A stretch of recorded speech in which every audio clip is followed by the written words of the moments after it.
দুনিয়া যতই সাজাও বান্দা মনে রাখো তুমিও থাকতা না, দুনিয়াও থাকতো না। তুমিও যেমন মৃত্যু হবে, এই কায়নাতেরও মৃত্যু হবে। এই দুনিয়ার প্রত্যেক মানুষের মৃত্যু হলে সেটারে মৌত বলে, আর একদিন গোটা সৃষ্টি জগতের মৃত্যু হবে সেটারে কিয়ামত বলে। সেটারে কিয়ামত বলে। কেউ থাকবে না, আল্লাহ কথাটা বারবার মনে করাইছে। তোমার যেমন মৃত্যু হবে, সৃষ্টি জগতেরও মৃত্যু হবে। ইজাস সামাউন ফাতারাত ওয়া ইদাল কাওয়াকিবুন তাসারাত। আল্লাহ বলেছেন ইজাস শামসু কুফিরাত। আল্লাহ তাআলা এভাবে বারবার বলছে ইজাস সামাউন শাক্কাত, আসমান ভেঙে যাবে, চূর্ণ বিচূর্ণ হয়ে যাবে, তারকারাজি খসে খসে পড়বে, সূর্য চন্দ্র আলোহীন হয়ে পড়বে। আল্লাহ তাআলা বলেন ইদা রাজ্জাতিল আরদু রাজ্জা, জমিন পাউডারের মতো রেজা রেজা পাউডার হয়ে যাবে। আল্লাহ তাআলা বলছে পাহাড়গুলো তুলার মতো ধুলির মতো উঠতে থাকবে।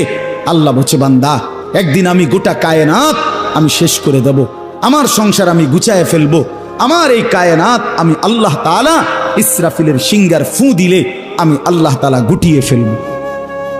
এই কথাটাই আপনাদের সামনে এখানে আমি শুনাইতে চাই, এই অল্প একটু শুনে।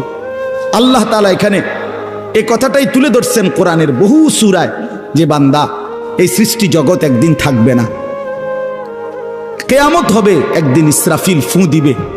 ইসরাফিল যেদিন ফু দিবে, কোরআনে এই বর্ণনাটা দুই ভাবে আছে। একটা হলো ইসরাফিল প্রথমবার ফু দিবে, আরেকটা হলো ইসরাফিল দ্বিতীয়বার ফু দিবে। ইসরাফিল মোট দুইবার ফু দিবে। প্রথমবার ফু দিলে জমিনের মধ্যে ভূমিকম্প শুরু হবে। আল্লাহ বলেন এই ভূমিকম্পটা গোটা পৃথিবী একসাথে, আমার সৃষ্টি পুরাটা একসাথে নড়বে। ইন্না জালজালাতাস সাআতি শাইউন আযীম।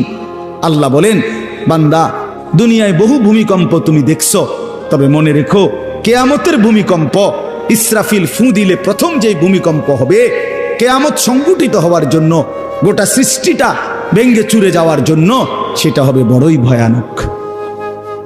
সেটা বড়ই ভয়ানক। ইয়াউমা তারাউনাহা তাদহালু কুল্লু মুরদিআতিন আম্মা আরদাআত।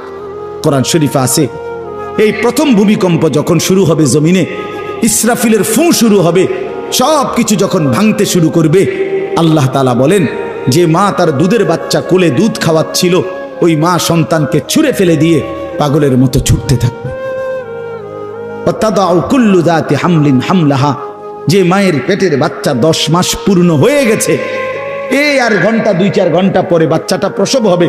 আল্লাহর কসম, আল্লাহ কোরআনে বলছে সেই গর্ভধারিণী মা 10 মাস যে তার সন্তানকে গর্ভে লালন করেছে, ইসরাফিলের ফু দিলে জমিনের কম্পন যখন শুরু হবে, ভূমিকম্প, তখন এই গর্ভধারিণী মা এভাবে